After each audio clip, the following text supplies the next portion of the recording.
Take me home to the banks of the river Tyne. Take me home to the places I call mine. It's a place I love best, 'cause it's better than the rest. Take me home to the banks of the river Tyne.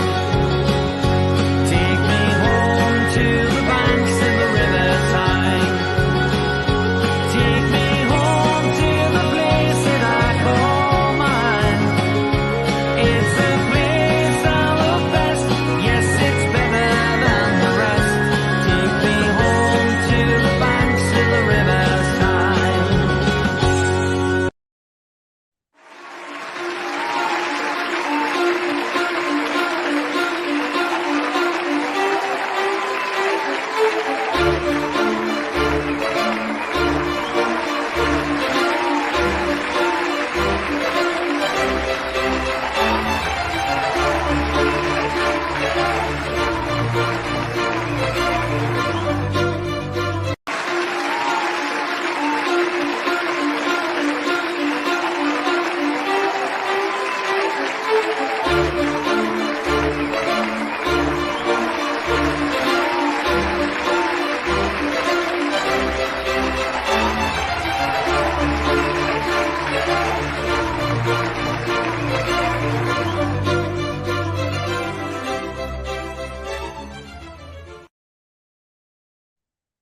السلام عليكم ورحمة الله وبركاته. أهلا بكم في برنامج نيوكاسل مع وليد. معنا اليوم شباب لودد ماقز، برنامج من نيوكاسل، من أشهر خماسي في خط الدفاع. خلينا نقول خط الدفاع في نيوكاسل. نرحب فيهم. Welcome lads and lasses. We have tonight with us Loaded Mags. Let's start. We have Chris on board. Welcome, Chris. Hi mate, how you And doing? we have Daz Hey everybody, from hey, Loaded Eloise. Mags. Ladies and gentlemen, we have Loaded Mags. It's Friday then, it's Saturday, Sunday, woo! I've switched the phone and it's It's Friday then, it's Saturday, Sunday, woo!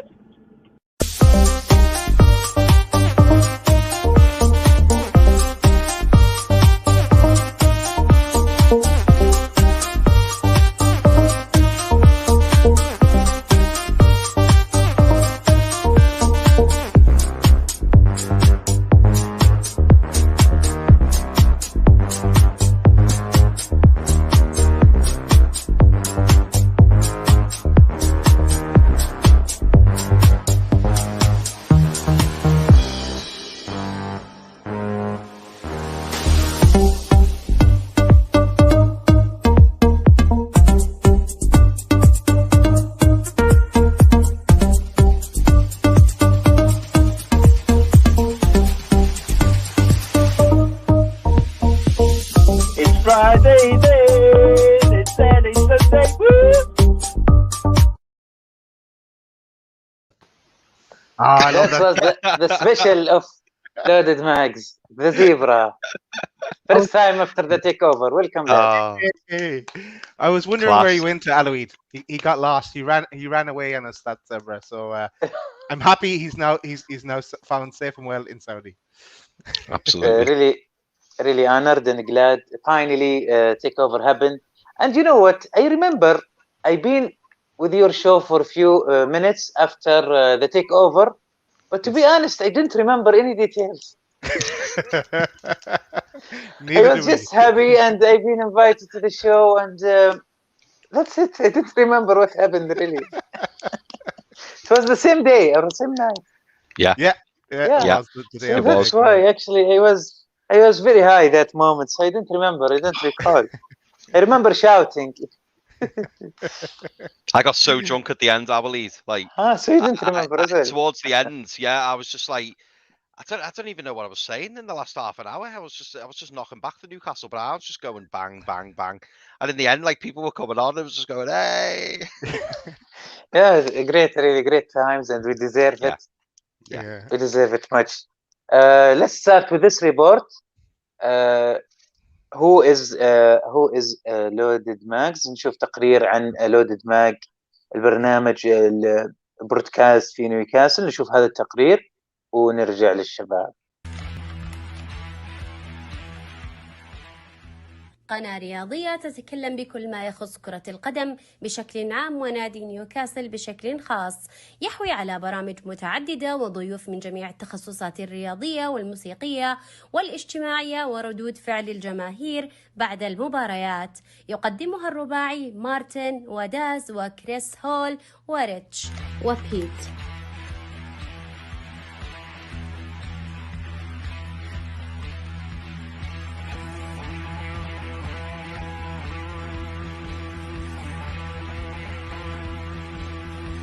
تجدونهم في اليوتيوب وتويتر تحت اسم لودد HQ1.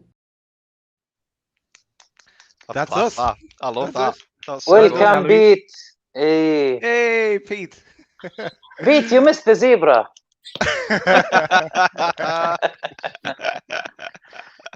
Welcome, Saudi Arabia, to the best club in the world. Hey, well said. Well said. Absolutely. Sorry, Welcome, mate, guys. Pete. Welcome, Sorry, Pete. Just come Welcome, from one welcome. show straight over to the next. But look, thank you for having me. Great to Thank be here. you. Thank you all for coming, and really, it's a great time. It's hot topics, and unfortunately, we have to be serious now. So let's start with the coach. So we see we play a video this morning, and it was Funesca, the Portuguese. Is it confirmed yet? He's the one who doing the tour this morning in the club. Let's start with you, Chris. I don't know if it's confirmed, is it? I mean, I must admit, I will lead the last couple of hours I've been out and about, so I'm a little bit behind when it comes to Twitter, but it certainly looked like him, didn't it? Although it was from quite a distance, wasn't it? And I think we're all hoping it's Fonseca. And I know over the past 24, 48 hours, everyone's been getting really excited about him, and there's been lots of messages flying around on the WhatsApp groups and people talking about his tactics. And I love some of the quotes that I've seen. Like there was a quote, I don't know if you've seen it, وليد, where he was talking about when he sold Fred to Manchester United, and he was so good that he was saying, like, we thought we were going to get offered about 20-25 million, and then they came in with 60 million, and he said we were all popping champagne and having a party, and then he said he stopped them all and said, ask for 64 million, see if they'll pay 64 million. And then they came back, they paid it, and he said we had better players in the youth team who were ready, to make the step up. So I think what I liked about it was the fact that it sounds like he's kind of got control over the whole club, and he's not just that kind of manager who deals with what's in front of him. It sounds like he's invested in the club, and he'll look through the youth ranks. He sounds like a tactician. I must admit, I don't know all that much about him, but his win percentage is very impressive. So, but he sounds like the man for Newcastle. I'm kind of all on board with Fonseca now. He'd be the one that I'd go for, and I certainly hope it was him, وليد, but I don't know if it's confirmed. Maybe Pete or Daz could say, but I hope it's Fonseca. Yeah, my take on it, no idea if it's him or not. I hope it's him as well. I know Keith Downey confirmed that there was Zoom meetings, and he's meant to be interviewed, and he interviewed well as the other things that people are saying. I know Pete and Richie were talking about last night. There is a Tifo YouTube video as well. It's about 8 minutes long, and it kind of goes into his tactics. And I just looked at it there a few minutes ago, and yeah, very interesting. If we play that kind of football, I don't know if can he play that kind of football with the players we have, but it'd be very interesting. And yeah, something to be exciting. Definitely exciting. And if that Man United quote is true, that story, Chris, I absolutely love him already. Class. And the Zorro story. The Zorro story is true, because I saw pictures of it as well. But yeah, and another good thing to get excited about. There's so many things to be excited about as a Newcastle fan. We're struggling for one thing every 2 months, but it's every day now. There's something good. I know. Every day's a party. Yeah, I have a break for 1 hour, so I take a nap. I woke up, I found Steve Bruce sacked. So love it. Yeah, they wake up with all the messages. Pete, what's your take on this? In terms of the video of the person walking in St James's Park, look, whoever confirm that is Fonseca, I want their eyes. They've got hawk eyes. Because there's no way that you can tell who that person is. People are saying it's Fonseca. I've heard it's Fonseca walking alongside Louis Campos as the director of football. Yeah. I've heard so many different things. Like if someone can see from that video that it's definitely him, then all power to them. But look, the ultimate thing is that we don't know. The one thing I did say, and funny enough, I spoke to Chris A. messaged me yesterday, and I spoke to him about it. And the one thing I did say is it wouldn't surprise me if a manager is appointed tomorrow, and by being appointed tomorrow, they can't take training or the match. But what it is that they're confirmed. It lifts the place. The fans, the players, knowing that a manager's been appointed, they sit in the dugout on Saturday to observe the team playing, and then they take the training from Monday. So it wouldn't surprise me if that happens personally. But look, in terms of who it's going to be, look, it looks like it's going to be Fonseca from all the talk. However, interestingly, Craig Hope. He was on True Faith last night, and he mentioned that although all the talk is about Fonseca, that actually the owners have not decided yet who, in fact, is going to take over the club. So, it could well still be up in the air. We're seeing Fonseca splattered all over social media, all over Sky, because that's all we know right now. For all we know, it might be a surprise. He also mentioned about the fact that Steven Gerrard is very interested in coming to Newcastle, and by his comments in his interview. And I know Chris touched on that the other day about his interview and how it looked like, from what he was saying, he wasn't necessarily ruling us out, but he wasn't saying that he wanted to come to us. He was just sitting on the fence, and that usually means that you've got an interest in the club. So it's all very, very interesting at the moment. And you know what? It's just great to sit back and just observe it all, knowing that we're in a great position, that we've got owners that will make the right decision. And I said that to Chris yesterday. I said, look, whoever it is, I'll be 100% behind them. We will back that manager 100%. Why? Because I trust the owners. We trust the owners to make the right decision for our club. So fingers crossed that gets done very, very quickly, and then we can all sort of look forward to the style of play that he puts together. And like Daz said, and Chris has mentioned it as well, it's a very interesting way of playing. It's an attacking way of playing. He's got a very much an unusual but very attacking minded philosophy. But has he got the players to play that currently? Now, I'd argue there's one or two players in there that could really play that formation well. And interestingly, I think John Joe Shelby has got a massive part to play in that. Yeah, in my I agree. opinion.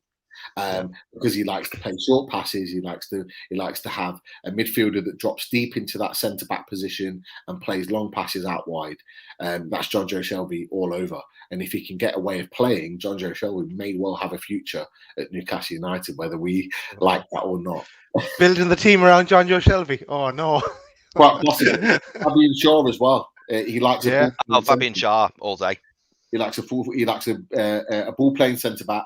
He likes two, in fact. He likes both defenders to be ball players. So that rules Jamal Lascelles out. It means that maybe one or two players get moved on in January with regards to that vision. But let's wait and see. I don't think it'll be long before he gets announced, if I'm honest. Yeah, no. Roma fan talked to me from Saudi Arabia.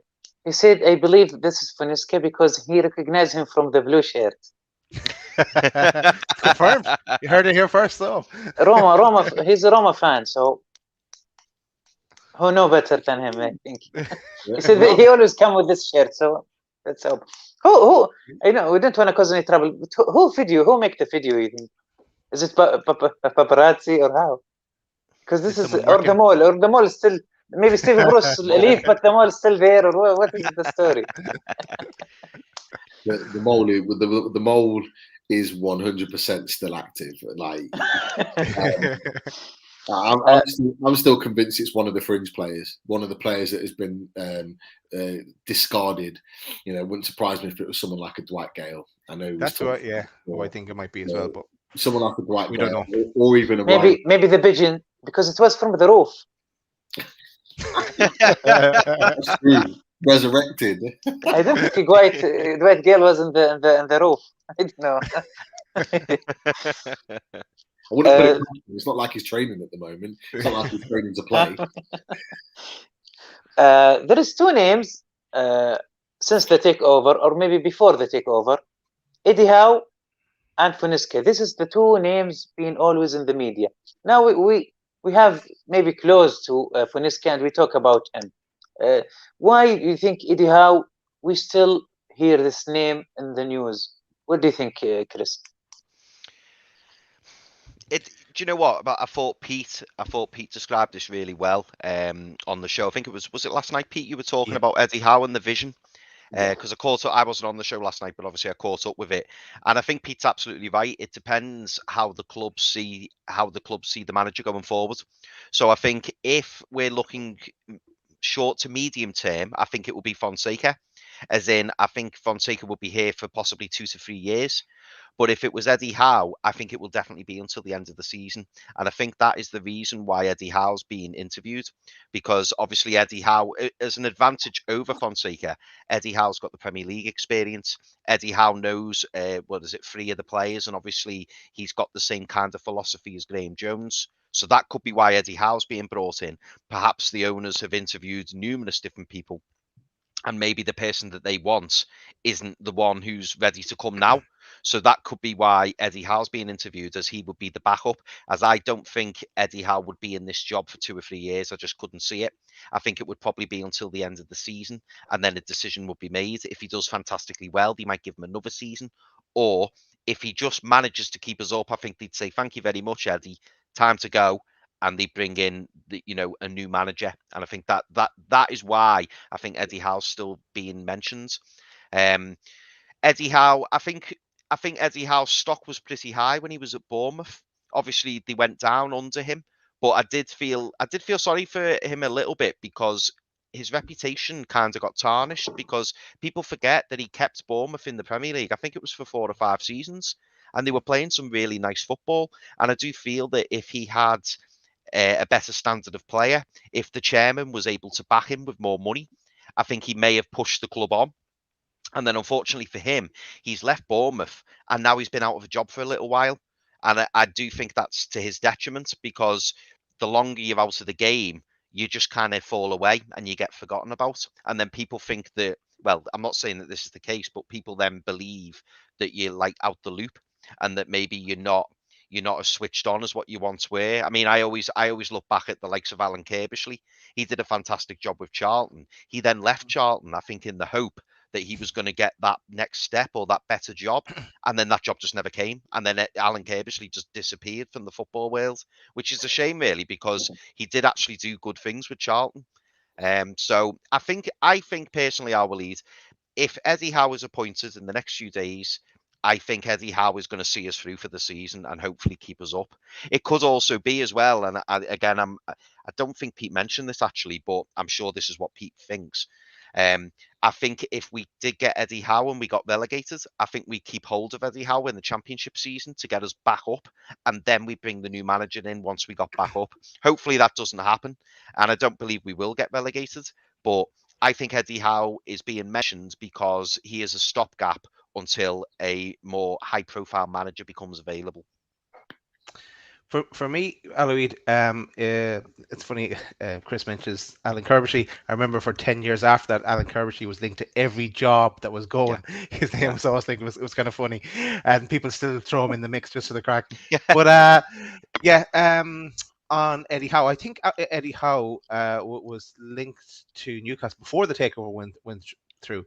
And he was like a potential to come in for Bruce then if things were still... If Mike Ashley was still in charge and was kind of a replacement for him, but as well as that, and Eddie Howe, he brought Bournemouth through the ranks. He went to Burnley for a while as well, and came back to Bournemouth. And also at one point, I also remember that he was doing so well that he was linked to the Arsenal job before Wenger left, and his stock was that high at that stage. And yeah, as Chris mentioned, it is surprising that he's been out of work for a while, and no one has taken the gamble on him. I know there was the Celtic links. I'm not sure how that all played out, but maybe he didn't fancy going to Scotland, and I think we said it on a loaded mag or something as well, that maybe he would go to Scotland, do a year there, a year and a half, and then another Premier League club would come in from, and if he did well at Celtic. But yeah, I think he's I can't see him coming in now. It does look that it's all set up for Paulo Fonseca. But yeah, look, I wouldn't be disappointed if Eddie Howe came in, because he's a really good coach, as we saw in the clip that Pete sent around as well. And I think he'd do well as a stopgap measure for a year and a half maybe, and then as we tried to move up the leagues, that we could actually go for someone maybe with a bit more of a name, and to attract more bigger name players and stuff. But I wouldn't be too disappointed. Pete, your take. Yeah, I was just looking at Camo. Just been watching the Loaded stuff with me and D. If you haven't watched it, watch it. It's a fantastic preview. Yeah, and he's saying in Arabic, "How are you guys?" Yeah, very good, very good. All good. All good. Thank you. With regards to the management situation, I've always rated Eddie Howe. I've always rated him, and I've been saying since mid part of last season that if we were to lose Bruce, if we were to get rid of him, we wouldn't be losing him. We want him to go. Then Eddie Howe would be the guy that I'd want to come in, because just his relationship with some of the players, some of the key players, Ryan Fraser, Callum Wilson, Matt Ritchie, he could get his playing. And he would have a significantly better squad to play with than he did at Bournemouth. Now, we know that he got Bournemouth relegated, and they were lucky to get relegated that season, I would say. However, we can't deny the fact that he brought them up from League Two. They were in League Two, brought them up to the Premiership, and didn't just bring them up. He kept them in the league, as Chris said, for 5 seasons, stabilised them. At one point, they weren't far off Europe either. Yeah, I think they had a couple of seasons where they were comfortably in the top half of the table. So he has ability about himself to produce a team that can perform. Yes, he's conceded goals, but in most cases, he'll score more goals than he concedes. And in the style of play, and that's the key, a style of play and an identity he will bring to this team. Plus, he's English. And we've got a lot of English-based players in our squad currently. So having that will bring a familiarity to the squad, having an English young manager in there. So I see where they're going, but as I'd mentioned before, and Chris has touched on it as well, I wouldn't have Eddie Howe as a long term. He's a short term manager. He's not even a mid term manager. He's a short term manager, because look, we have the finances and the financial power to go for the very best. And unfortunately, not saying he won't ever be the very best, but he currently isn't. But he would do a job for us. Now, the more I read about the likes of Lucien Favre and Paulo Fonseca, the more I'm excited about a foreign manager coming in. A foreign manager brings a different mentality of playing football. They bring a different style of play, which is very clear from Paulo Fonseca's point of view. And I'm intrigued to see how someone like him comes into a league that he's never been in before, and inputs his style and his identity and his philosophy in these players and makes them play. So I'm intrigued about that as well. I'm also intrigued about, from what I've heard, about the eagerness that he has to want to come and manage. That's a key. You know, we're 19th in the league at the moment. We're on 3 points. We've got a tough set of fixtures coming up, but he still wants the job. That for me shows a lot of balls. That shows a lot of character, and I like that. So I'm intrigued to see how he. I'm intrigued to see how this kind of all unfolds. Really, the one thing I listened to yesterday was Craig Hope again. He made an interesting point about Eddie Howe, is that Eddie Howe was also Mike Ashley's backup if Steve Bruce got sacked. Now, would the new owners want to get a manager in that was also Mike Ashley's go-to guy? Would that be the right move? Would that look like they're making progression if he goes in and goes, I'm going to get Eddie Howe, but then the papers start coming out saying, oh, they've got the guy that Mike Ashley wanted. If he starts putting performances in, oh, Mike Ashley could have done this. You know, are they going to want that narrative? And I thought that was a really, really interesting point. Yeah. So it makes me think that maybe that's not a guy that they're going to go to. Like Chris said, I think they'll probably interview him, and they probably already have. But is he the go-to guy? And I'm starting to think possibly not. But I like him as a manager, and I think he'd do a great job there. But I think they're looking in a different direction now. And I know the Telegraph have put out today that he's been offered $6 million a year. And that Amanda Staveley was really, really impressed with his interview. So they're all the telltale signs to say that it's close. That's totally makes sense. If Steve Bruce been sacked under Mike Ashley, Eddie Howe much more likely to be the coach, but not now. That's totally makes sense.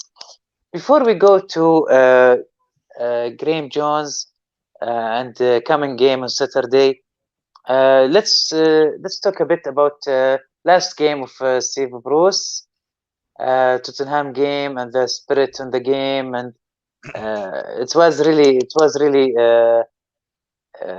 first game of a new era. How did you see last game with Steve Bruce under a new management, Chris? Well, as you know, I was there.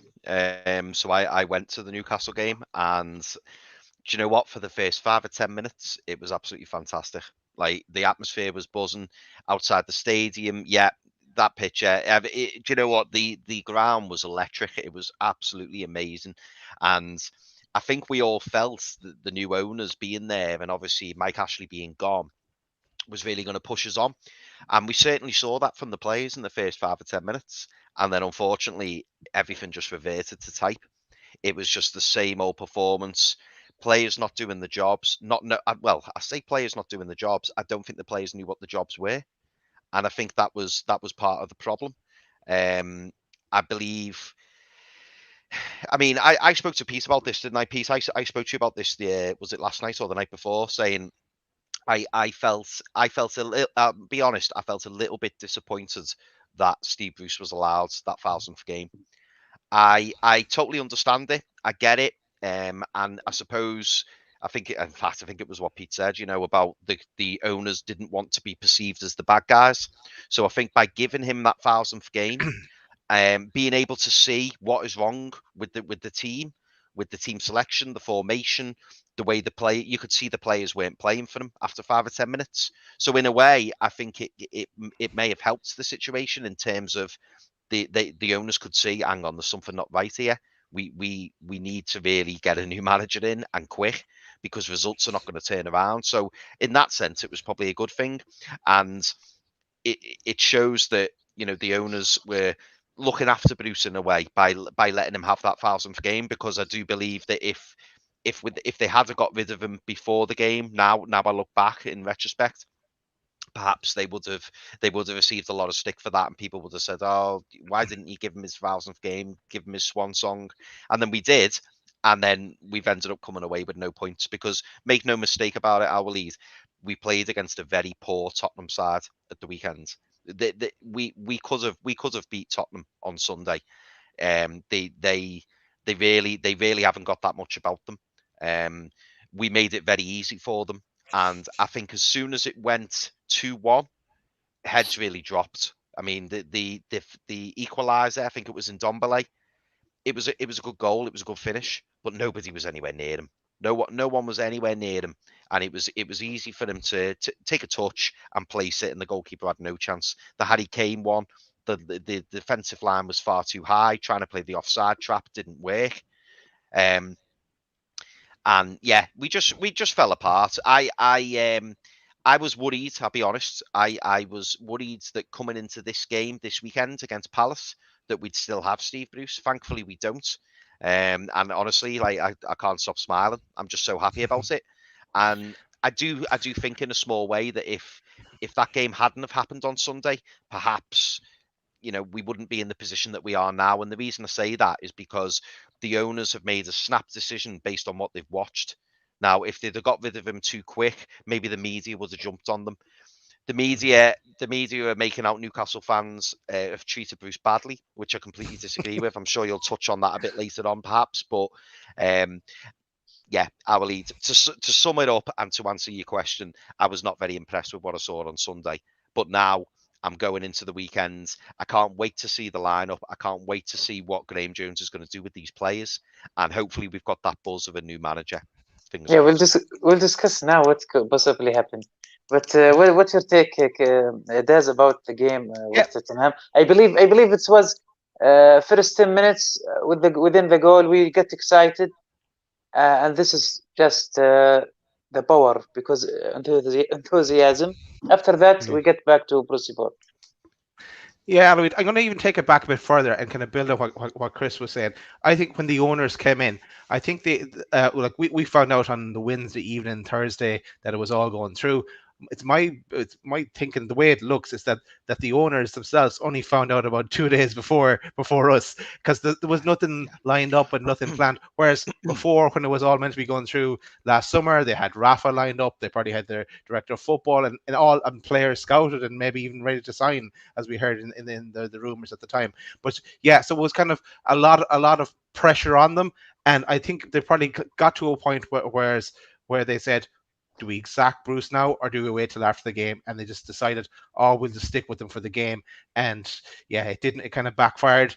But but at least, as Chris says, they weren't seen as being the evil ones by sacking him straight away. They gave him his 1,000th game. I guess it's a pity. But yeah, he got his game. But then yeah, taking up where you mentioned and the game, the way with the flags, the atmosphere, Piff and all the owners in the crowd. It was, the build up was amazing, and yeah, it started 90 miles an hour, and the goal went in straight away, and we were all, oh my god, what relegation, this is the way it's going to be from now on, everything's all rosy. Then I started thinking, oh no, are the owners going to not buy anyone now in January because they'll see that we're actually doing okay? And then yeah, we reverted back to type and everything fell apart. And then of course there was the medical emergency as well in the crowd, and it's great to hear that the fan is getting better now and as well. So that's good news. But yeah, it all kind of, yeah, it was a domino effect, and it ended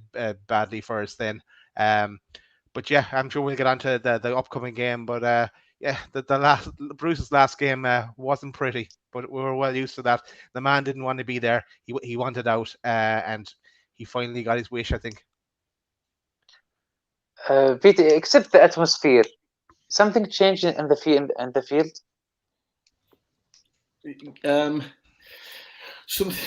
What changed on the field is we reverted back to type. So if you look at the first 3 minutes or so, 3-4 minutes of the game, there was passion, there was high pressing, there was determination to stop Tottenham playing. You look at some of the challenges we put in Hayden early doors. At one point, Longstaff concedes a free kick just on the edge of Tottenham's area because he's the furthest man forward and he's tracked a 30-yard sprint to go and track the ball down. That's something that we hadn't seen from Newcastle for a long time, and it was great to see. But what we did that. We got the goal. For another couple of minutes after we scored, we continued to press, and at that point, Tottenham were on the ropes. I remember saying to my partner, my wife, that if we get another goal here, this could be game over because they might not be able to recover from this. Yeah. But what we did is we just slowly backed off. We just kind of back off onto the edge of our own box, and it's our safety net is that we're winning, so therefore we have to hold something.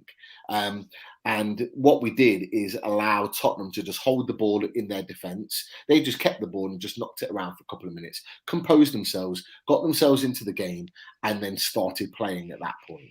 Because it was easy to pick us off from those positions because we weren't set up. Bruce doesn't know how to set up a team to stay organised, and it was very, very clear that there were so many pockets of space available, and Tottenham just exploited it. You would think that a team that's so defensively set that it would be hard to break down, but not ours. We don't know how to do that because we haven't got a manager that can organise us in that way, and they just picked us off. All 3 of their goals were avoidable. All 3 of their goals were our mistakes, not a case of their quality football. So they come out of this game winning 3-2 thinking, oh yeah, we could have won by more. We were great. No, you weren't great. We made you look good because we made the mistakes to make you look good. It's as simple as that. So from that point of view, I was really, really disappointed to see that, because I thought the new owners, the first game of the new era, would have given us a bounce to certainly see us through the 90 minutes, but it didn't. It didn't even last 10 minutes. I think, touching on the Bruce point, I think the lads have made fantastic points with regards to Steve Bruce and why the consortium kept them on. Ultimately, it was a case of, right, we don't want to look like the bad guys, as these guys have said. And then they see that performance on Sunday and go to the media. There you go. That's why we have to get rid of him. And the fans called for it. The media were saying, all of the talk was about the media saying, they're in a relegation scrap. They've not won in 8, blah, blah, blah, blah. And it kind of made the decision easier for them. So when it's come about, it's not about, oh, Bruce got sacked, that's a disgrace. It's now turned the narrative to, oh, the fans have treated him so badly over this period. The fans are at fault. The fans are at fault. And all the media have done is switch the narrative, because they can't justify Bruce not being sacked, because they know deep down he's not good enough. And all of those pundits that talk about Bruce, that he's done a good job and blah, blah, blah. You ask them the question. You ask Danny Murphy if he'd take him at Liverpool or even Fulham or even Tottenham. You ask Gary Neville if he'd take him at Man United, seeing he's a Man United legend. You ask Jimmy Carragher if he'd take him at Liverpool. You ask Chris Sutton if he'd take him at Celtic. They'd all say no. Why is that? Because they all know deep down he's not good enough. Gabby Agbonlahor is the worst pundit on TalkSport that has ever been a pundit. He's the worst. He's rubbish. But if you asked him the question, why don't you get Dean Smith out now? And why don't you have Steve Bruce, because he's so good and you talk about him in such a positive way? He'd tell you where to go, because he knows deep down that Steve Bruce is not a Premier League manager, and he never will be. He never really has been. The media just have to have a narrative here. And it's a bit embarrassing, if I'm honest. Do you know what's annoying as well, Pete? And how many times have we seen people say over the past couple of days, especially, he's such a lovely bloke, he's such a nice guy, he's this, he's that. No one's saying he's not a nice guy. No one's saying that he's not a nice bloke. Nobody's saying that. But at the end of the day, he's getting paid handsomely to do a job. And unfortunately, he's not very good at the job. That's the problem. Nobody would see him in the street and hail abuse at him. It's not personal. I wish him well. I hope he's all right. I wish him all the best. I'm sorry for all the abuse he's got, but at the same time, he's put himself in that position. And at the end of the day, we don't hire people based on how nice they are or how much of a good guy they are. They're here to do a job. And unfortunately, the way that Steve Bruce portrays himself, he's making himself out to be hard done by. And if his stats matched up and he was getting a 40, 50, 60 win percentage, I could understand where he's coming from. But it isn't his win percentage, 29%. And he's won, as Pete said, he's won 7 games out of 38. How can anyone defend that?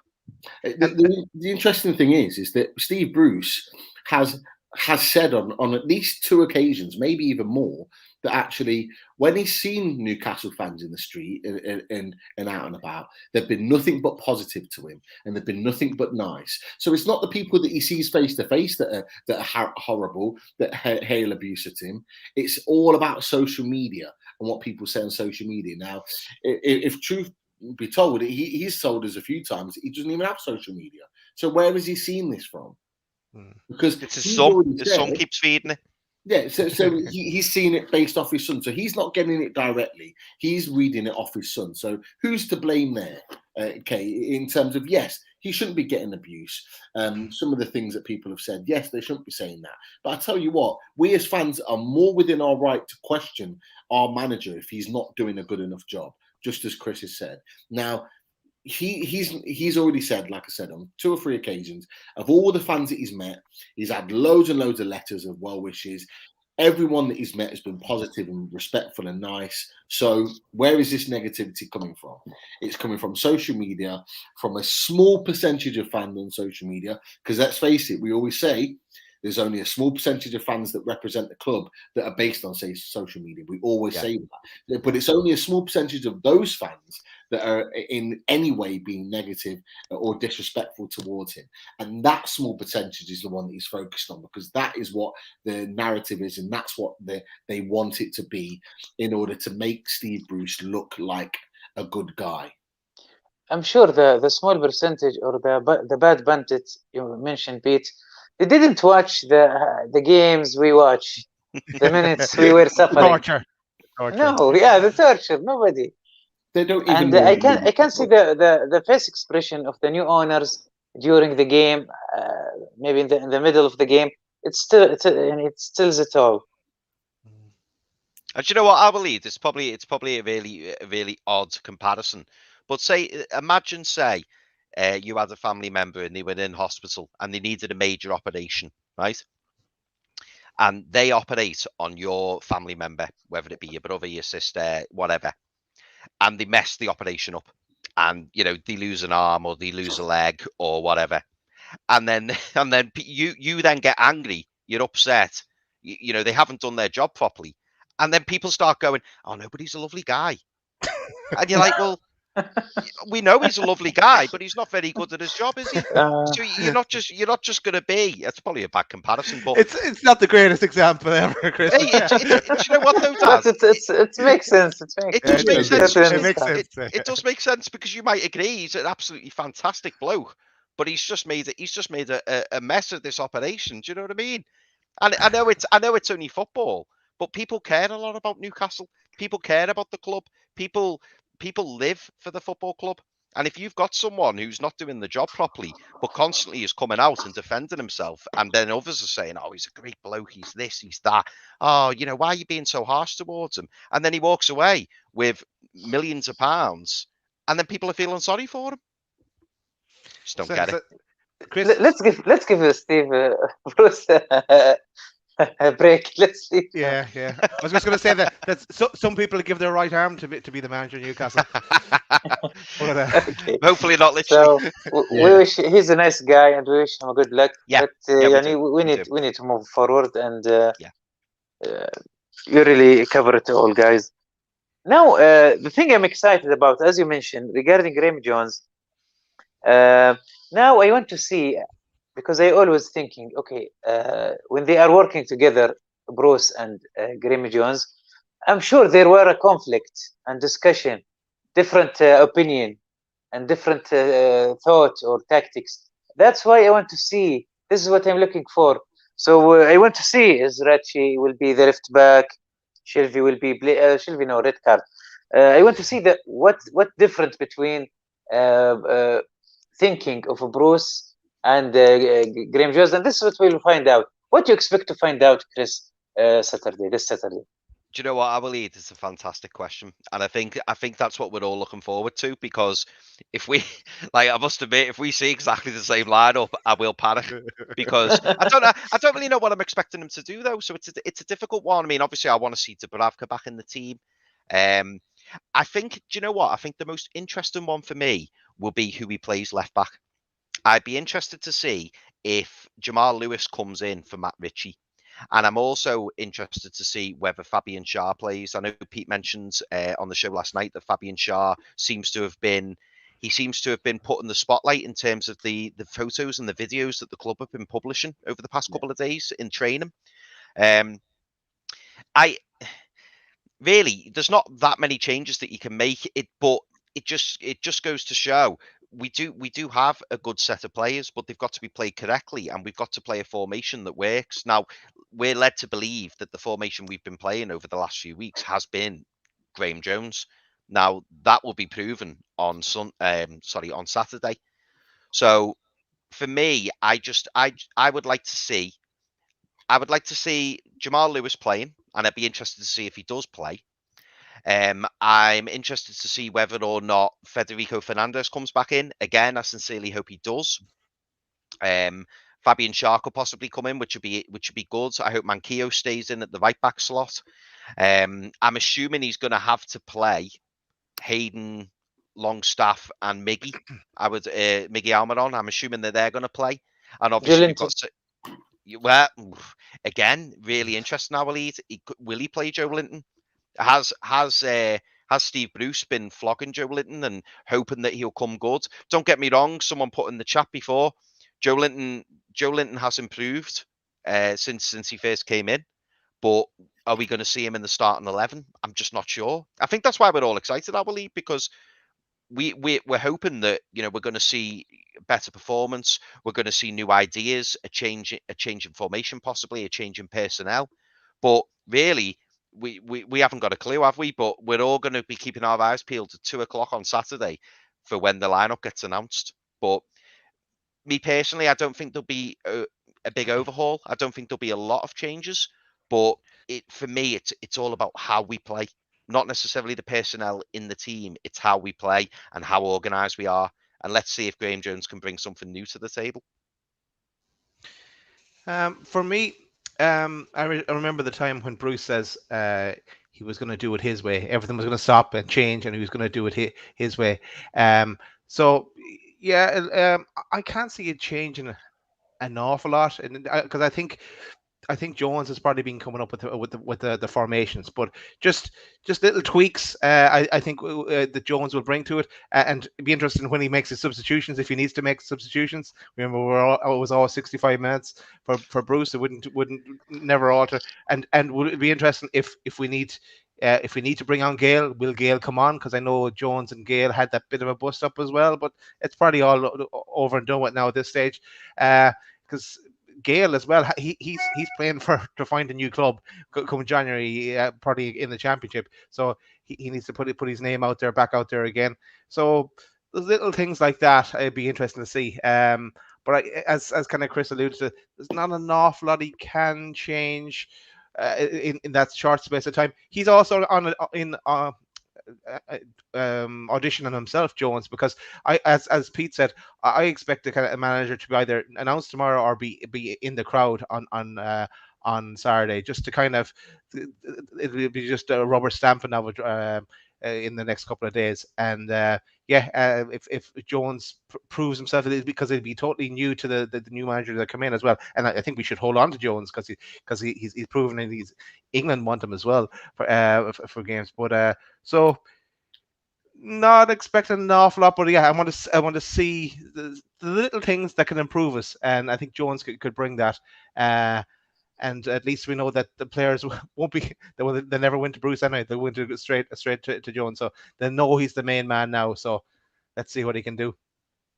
Exactly. We want to see the differences, the point of conflict between Bruce and Jones. This is what we're gonna find out. Technical question, Daz, how you can track the comments? I lost. Oh, you lost your. Oh, where you were? I don't know where I stopped, so it's. You have to remember what the last one was. That's very difficult. Pete, what do you expect to see, and what do you think the conflict points between Bruce and Jones? And this is do you think Jones will make? Of course, he will not change much, even if he want to. It's very difficult, I believe. But what do you think the main area of change? I think the main area of change will be the personnel first and foremost, but also what we do in attacking and defensive situations. I think that'll be the things, because we have to remember, Daz made just the point right there, that all the players tended to go to Graham Jones anyway, because, pardon me, they trust him more than they do Steve Bruce. It's that simple. However, Steve Bruce has the final say, and he always has, and he always did as manager. Now he doesn't have that. Now Graham Jones has the final say.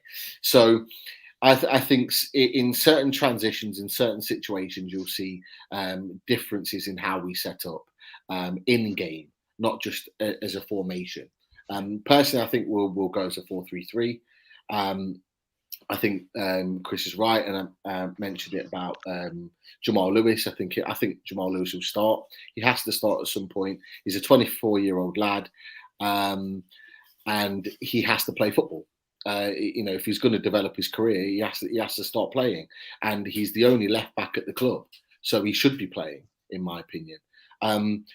The centre backs, I think he'll go Shaw and Fernandez, or I hope he goes Shaw and Fernandez, because I think as a partnership, I think they're both players that are better on the ball. And I think if we're going to play a more attacking style of football, we need defenders to be able to bring the ball out. And those two are more likely to do that. And then Mankido has been in fantastic form on the right hand side. Midfield three, I think it'll be Hayden, Willock, and Longstaff. You've got legs in there, you've got runners in there, you've got guys that can get forward, you've got guys in Longstaff and Willock that can score, although we haven't seen it too much this season. And then there's the front three, Wilson through the middle, ASM on the right, and Fraser on the left. I think Fraser will come in. He should come in. He needs to come in. He's a creative player. When you're away from home, you're not going to get as many chances as you are at home. You need to be able to create chances. You need to take the chances. So we've been talking about for a long time since they both signed about the Ryan Fraser, Callum Wilson partnership, and they've barely played together in the whole time they've been at the club. This is the time now. If you're going to get two players linking together and making a difference, this is the time that you play Ryan Fraser and give him a run of 5, 6, 7 games hopefully without injury, and say, right, you're my man. You need to play. And show me what you're all about. And I genuinely believe that someone like Ryan Fraser, who's been pretty frozen out by Steve Bruce, will raise his tempo 10 or 15%, knowing that Bruce is gone, and will really I hope he wants to make a point. So I expect that to be our front three: ASM on the right, Fraser on the left, Wilson through the middle. And I think it's going to be a really interesting game. If you'd have asked me before Bruce got sacked, I would have said we'd have got beat with Bruce in charge. Now, I'm not so sure, because I think these players are going to be bang up for it on Saturday. That's we are really excited to see that, really. And maybe now I want to go to Patrick Vieira and Crystal Palace. Do you think they will cause us trouble, Chris? Who's that? Sorry. The coach of Crystal Palace, I believe this is the game. Patrick Vieira. Yeah. Do you know what? It's an interesting one. I thought our lead at the start of the season, I thought Palace were going to struggle. Patrick Vieira for me was a big risk. Obviously, they had Roy Hodgson for a number of years, and Roy Hodgson has his doubters. But one thing Roy does know is how to set a team up, keep them organised, and keep Palace in the league. And ultimately, that's what he did. And I know Palace lost a lot of players in the summer. A lot of players were out of contract or moved on. So I genuinely thought Palace were going to struggle this season. But under Patrick Vieira, he seems to be getting a tune out of the players, and they've made a really strong start. I'm a big fan of Conor Gallagher, who's on loan from Chelsea. He's really hit the ground running. I'm still a little bit annoyed that Palace ended up getting Edouard from Celtic. I would have really liked Edouard, but I think Patrick Vieira, he's come in and he's done better than what I expected. Will it continue? I don't know. Hopefully it won't continue on Saturday and we end up picking the 3 points up. But I do think it will be a difficult game. And I think the players are fully behind Patrick Vieira and what he's trying to do. I mean, they were what, 30 seconds away from beating Arsenal at the Emirates. That would have been a hell of a result. And I didn't see the highlights of it, but apparently Patrick Vieira was running up and down, jumping up and down when Palace scored. So there was no loyalties there as far as he's concerned. He's there to do a job, and he wanted his side to win, regardless of who it was against.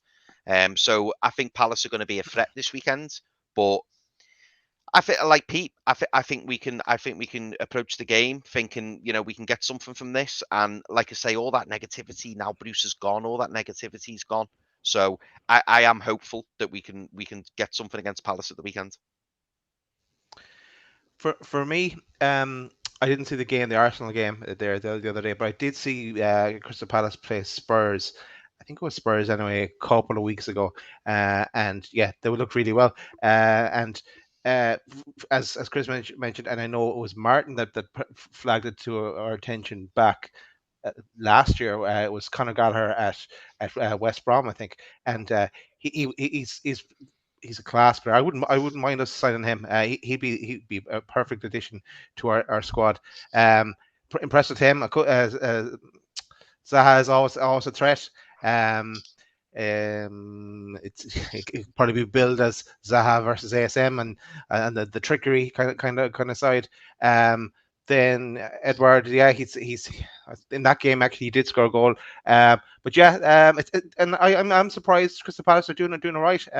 Vieira's come in as we kind of did say that at the start of the season that it was kind of going to be a building season for them, and would they be in danger? But no, he's hit the ground running. And it because we did look at Vieira back, but at the time when we went to 13th down the list and got Bruce, Vieira was high on the options. Arteta and Vieira were up there as options for us. But yeah, wouldn't it be great to get a result? Well, it would ease our relegation worries, and also Jones could be his first game in, and just showing everyone that Bruce was the problem, and we were proved right. It'd be great. It'd be probably better winning this game coming than the one last week. So bring it on. Chris, you want to comment on SM? Yeah, do you know what? I just messaged in the chat then saying a great question from Kamal there. Does ASM have something to prove to Patrick Vieira? Absolutely. Oh.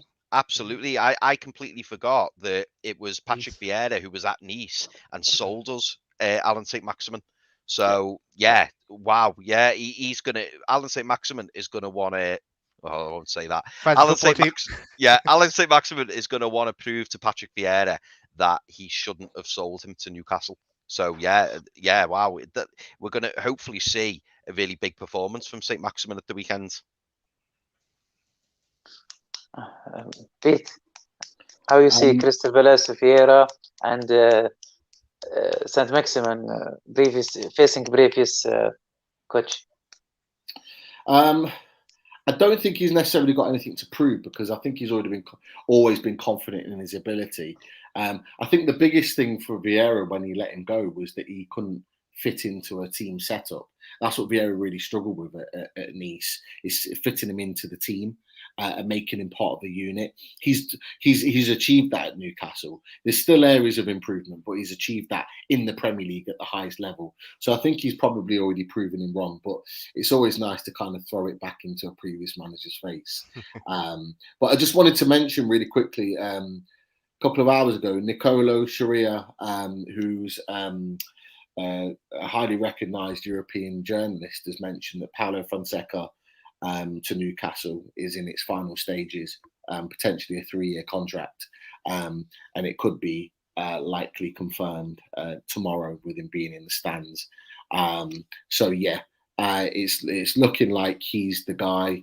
Obviously, I think they've had further talks today, and like I say, that £6 million a year deal seems to be in the process. Interestingly, I think the Chronicle have said that he's really impressed with the Newcastle vision and the project that Newcastle have put in place for him, and he's intrigued by that. That's a great thing, because that doesn't happen to Newcastle United. No. When have we heard that a manager is really impressed with the project that we've got laid out, not the other way round?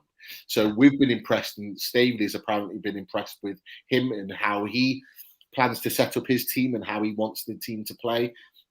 But he's also impressed with the project and the vision that our new owners have put to him. So it looks like it's a match made in heaven. Hopefully it gets signed off tomorrow, and then we can look forward to going to Palace. I have a ticket. I'm going Saturday. I'm looking forward to it. So the new era, Bruce out, Ashley out.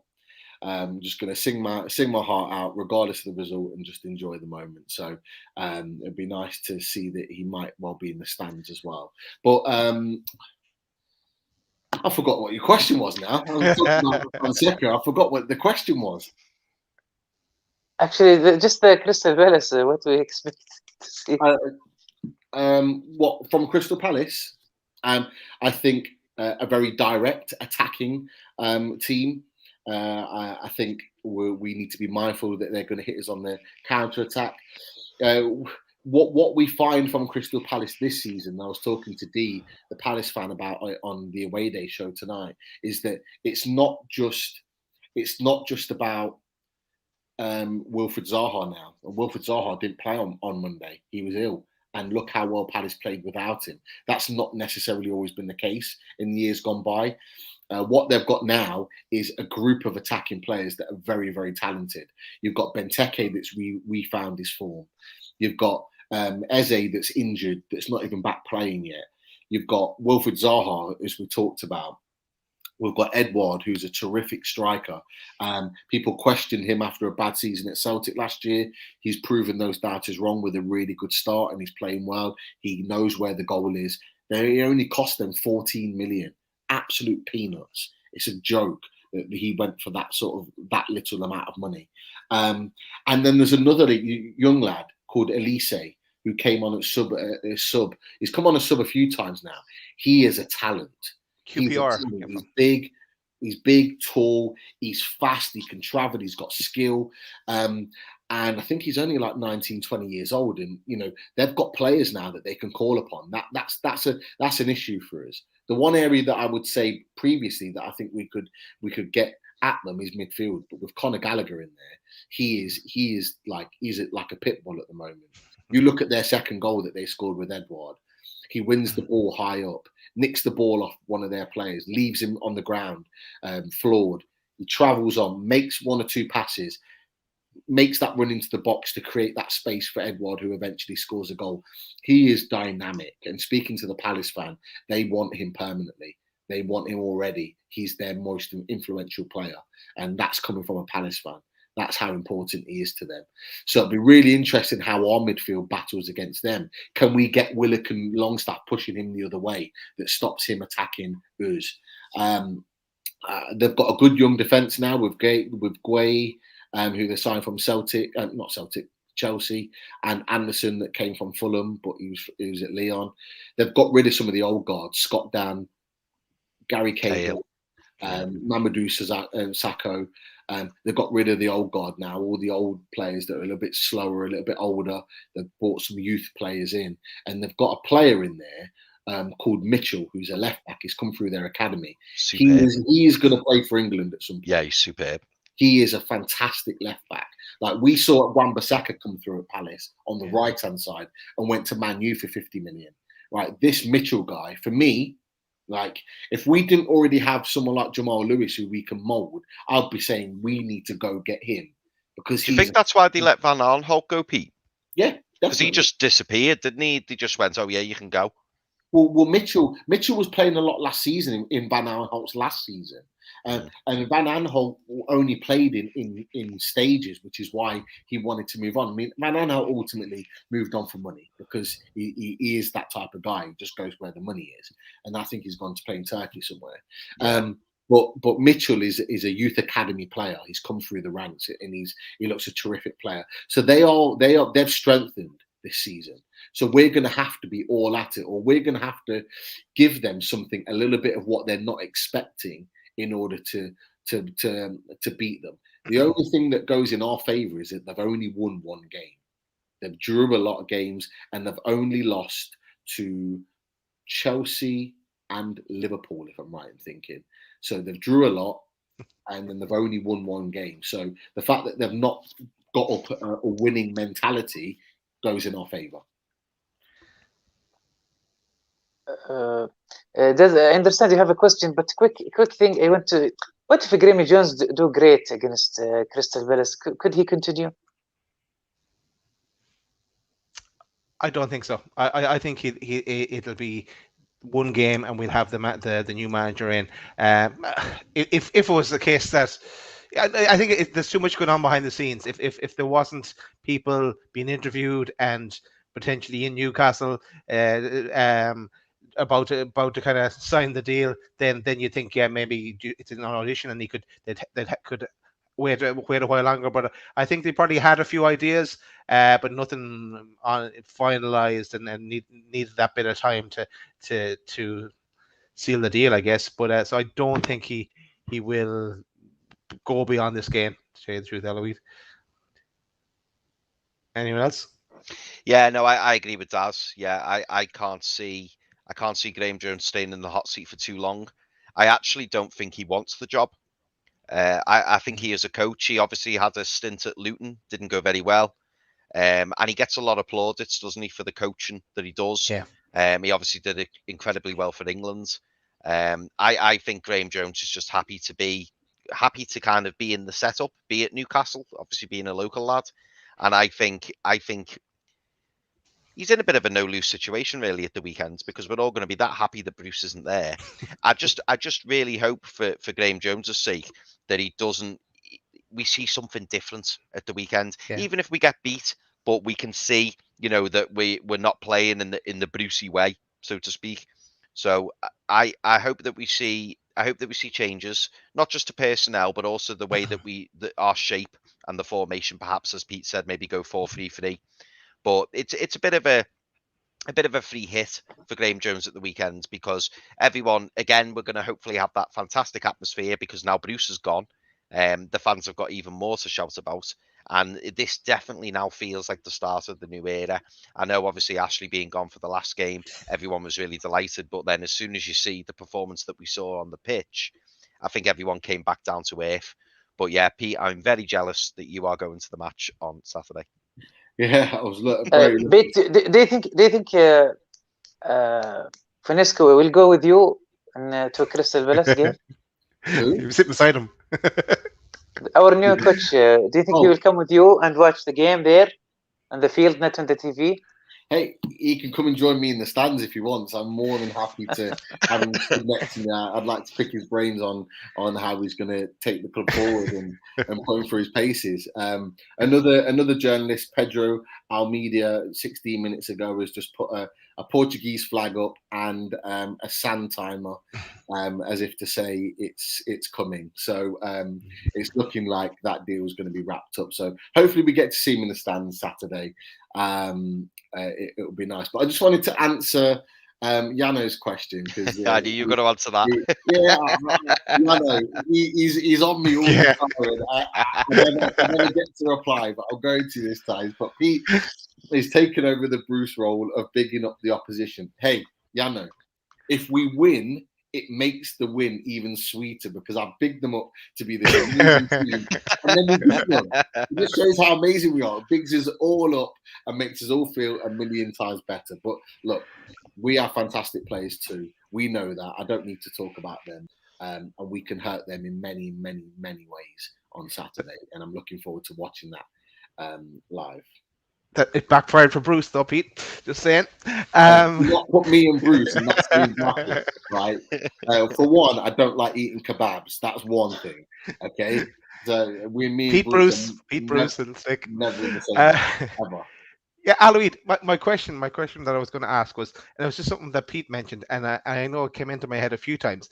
I guess back when we thought the takeover was going through the first time in that summer 2020, I think it was, and I heard that the consortium were going to have they had like hotels booked to give a media presentation and everything like that, all ready to go. So I was kind of half expecting, and I know the consortium has so much to do. The season has started, and they need to change manager, and we're already fighting with the Premier League and the whole sponsorship thing. But I was kind of half expecting that they would kind of sit everyone down. You know, I like my PowerPoint slides, to give a presentation of what the vision is. What is their overall plans? I know Amanda said that they want to win the Premier League in 5 or 10 years or something like that. But just what's the overall plans for kind of developing the training ground or the state? Just kind of give us a general kind of a picture of what they'd like to do. Was anyone else expecting something like that? I know what you mean, Daz. Yeah. I genuinely do think, though, it's because everything's happened so quickly. Like even when we we saw the pictures of everyone at the stadium, the ownership and stuff like that, you could tell that like they were all as shocked to be there as what we were to have them there. It was just like when the goal went in, they were all just buzzing, weren't they? Which is so lovely to see. But yeah, I think I think that will come. And it wouldn't surprise me, Daz, if we see something with the new manager in place and maybe the director of football. Maybe they're going to wait until everyone's employed and say, right, this is what we're doing, this is where we're going, and this is how it's going to work. Yeah. Okay. What about 'Cause I you, know, Pete? just before we go to because I know they sat down with the staff, and I'm sure they give them kind of an insight of where they'd like to go. So, yeah, be great if in the future, because I'm ready for that presentation and get the popcorn ready. Be looking forward to that one.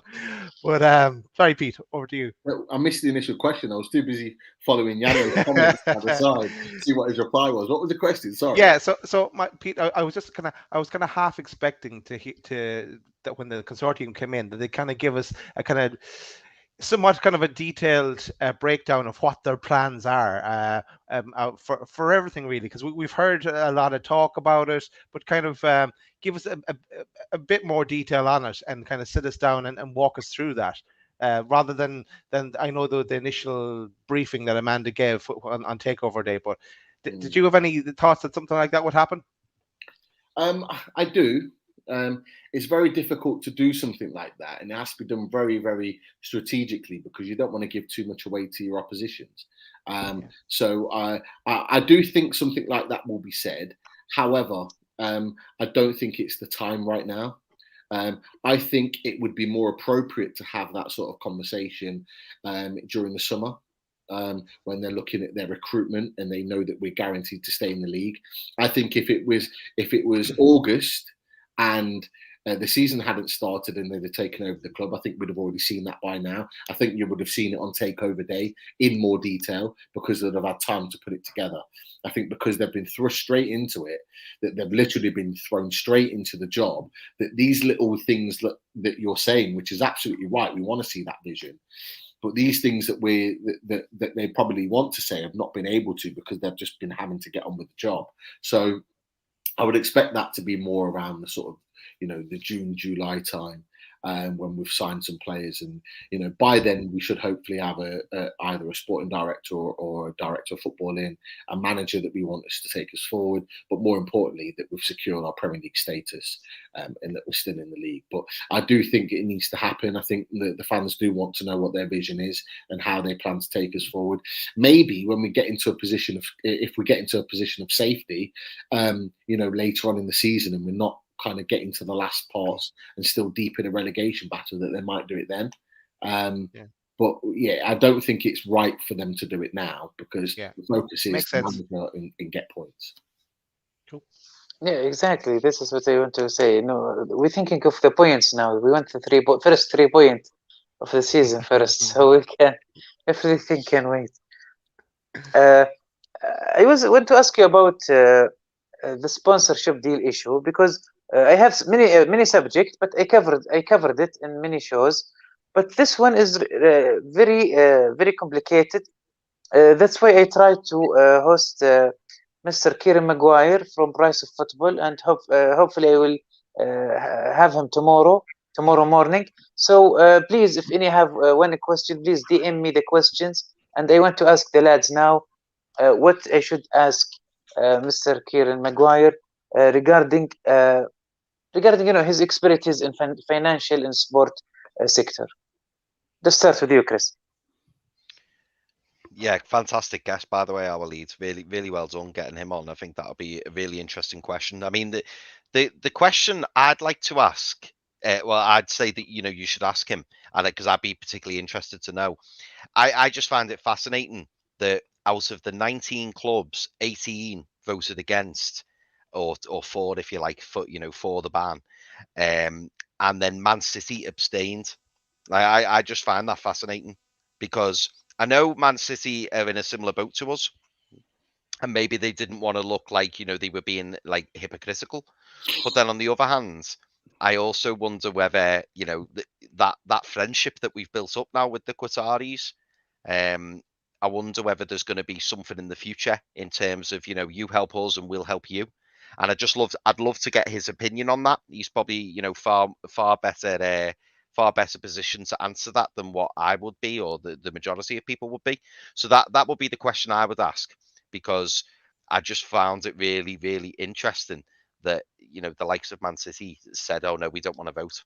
So they how were basically. how many club, Chris? We know it should be legal first to object from the 18. Even if the whole 19 object, the laws will decide after all. But usually, if how many clubs should be object to stop, for example, or early temporarily stop? Should be the whole 19, or there is expected or specific number of the teams? Do you know what? It's a really interesting question. I don't know whether they go with the majority, or I'm sure I read somewhere that it was 14, but I don't know whether that's because it's the 14 outside the top 6. But maybe it's like a majority vote. I've got to admit, وليد, I'm not sure. I would imagine they go with a majority. So say if 3 said no, 16 said yes. I would imagine they'd go with the yeses. But again, I must admit, I don't know the answer to that. Yeah, it does.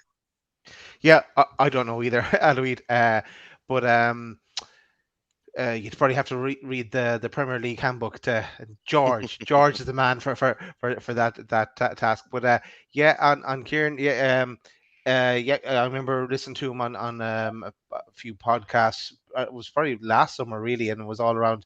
I remember they were saying about that the takeover was going to go through. There's nothing that they could do to stop it, and there may be blockers or obstacles along the way, but it will eventually go through.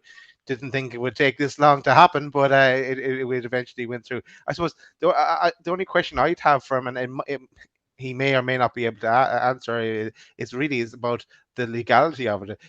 Can they stop owners from using their own companies as sponsors? I know this is a 3-week or a month block, and that they will try to extend that then. But how legal is all this?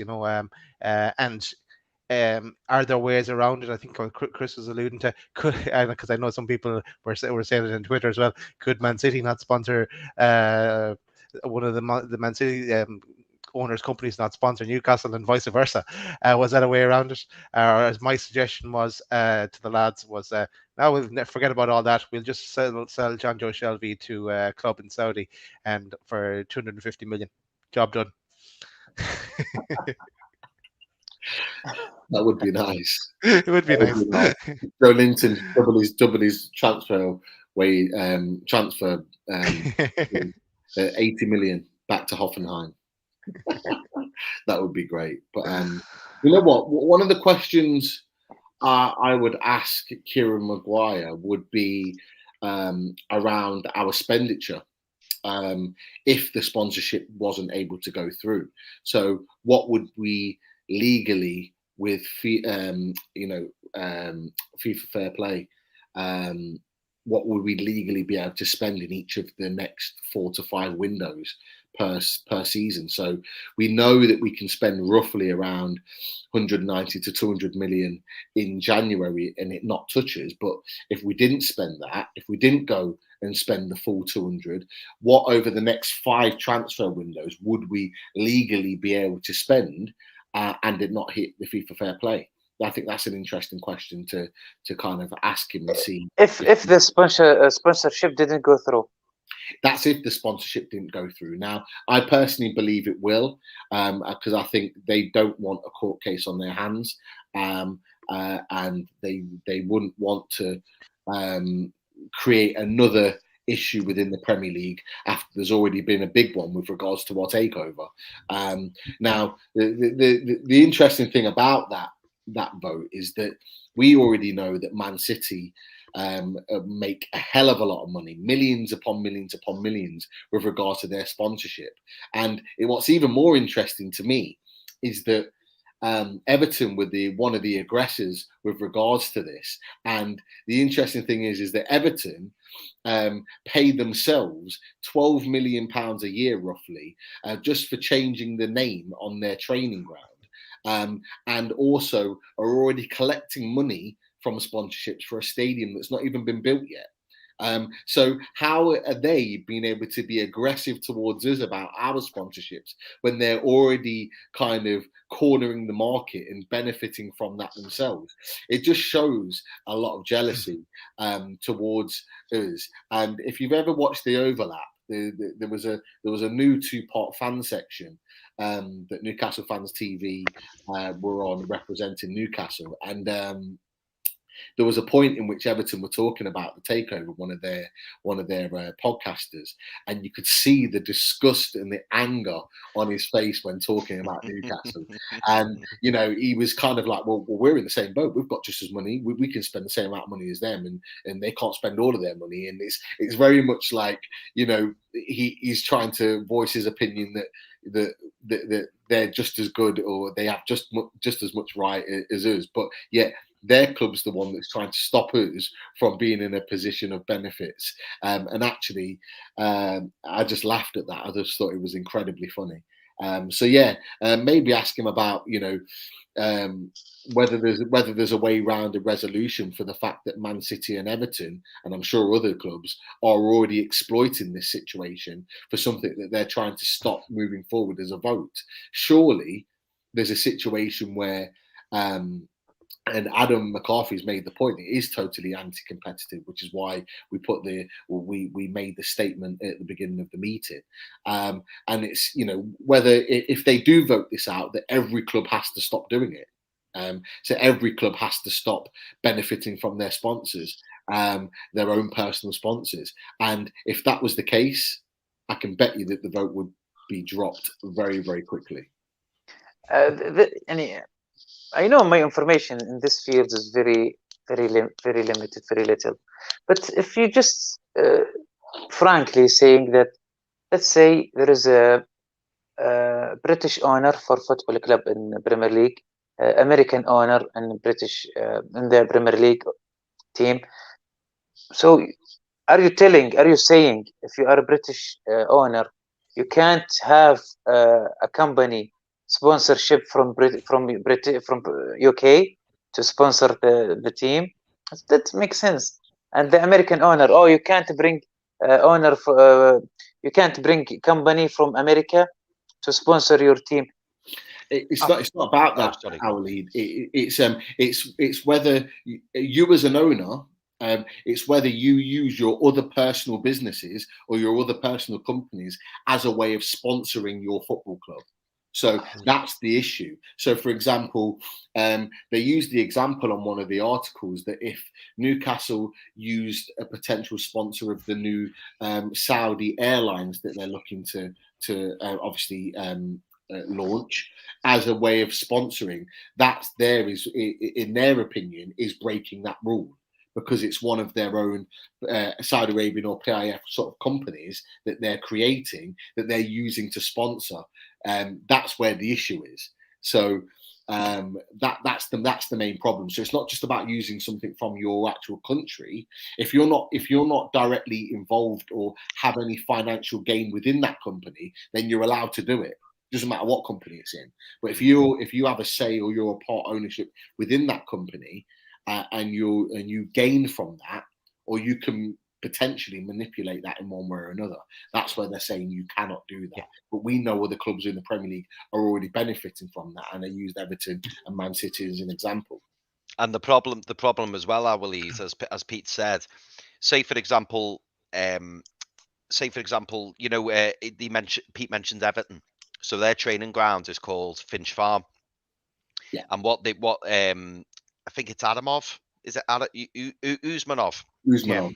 He's sponsored that training ground, and he's put his initials before the training ground, so it's now called the USM Finch Farm, and he's put money into it. Now, what the other Premier League clubs are worried about is that the Saudis could say, okay, well, we'll sponsor St James's Park, and we'll call it Saudi Arabia St James's Park, and because of the wealth of the consortium, they could come in and go, oh, we'll sponsor St James's Park for 500 million. Now, the other sponsorship deals of the Premier League clubs are probably more realistic. They're probably more like 30 million or 20 million. So they want to try and put a cap on it so that so that the consortium can't come in and go, oh, we'll sponsor Newcastle for 500 million, and they will say, well, no, that's an unrealistic amount. That's not a true reflection of how much it's worth.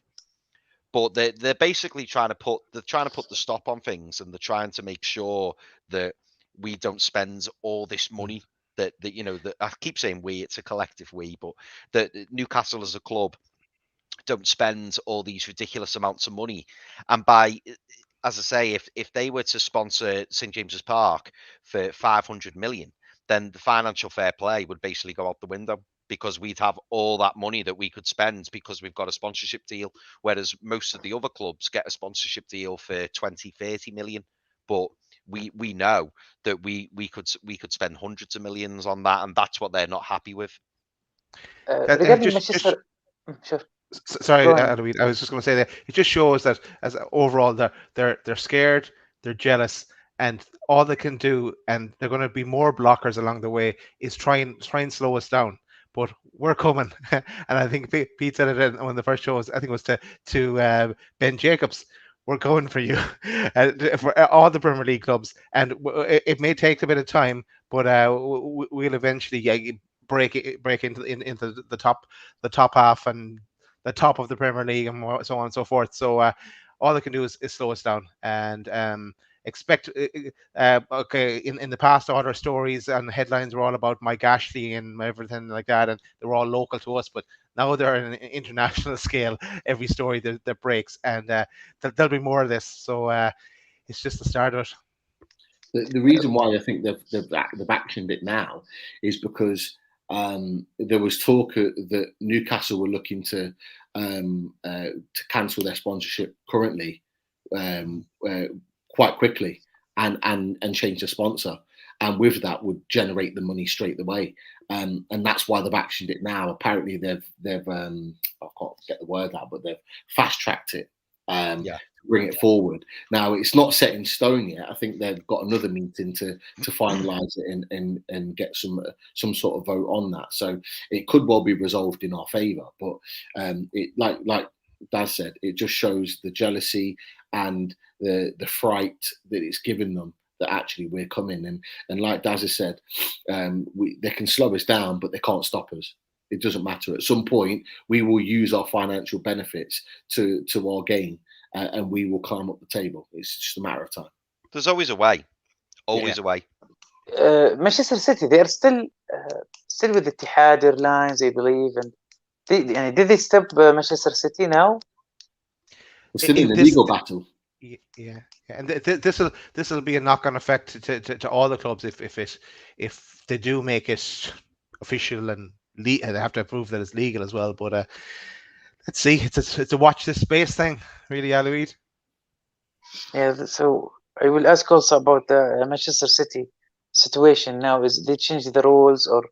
But I don't think laws is going to be clear about this. I don't think they were going to stop that. So hopefully I will ask this question, and please, if you have any interesting question, please DM me. Now let's end up. We take a long time from you guys. I want to talk about a little bit about Loaded Mags. What you have next? What's the plan? Because I want to, because we are learning from each other. We start this from the scratch 2 years ago. So what we could do, because actually I'm planning also to improve my channel. I'm open for ideas. I just want to cheat from you guys. What you will do in the future. And I watch your show with Mr. Keith Patterson, which he said, I talked to him before the show, and which he said, tell the lads, he said hi. And are you gonna continue bringing great guests? Future, tell me about future of Loaded Mag, especially now, for the Saudi fans watching. Okay, maybe I'll start there because the reason why I say maybe I'll start, because it was Martin, myself, and Chris that really started off the channel, and as all four of us here, we all met on and Steve Rates in UFC Matters show. But yeah, we started off with our Loaded Football Weekly, and we had a kind of music football show, and they're all there on YouTube if everyone wants to go back and watch them.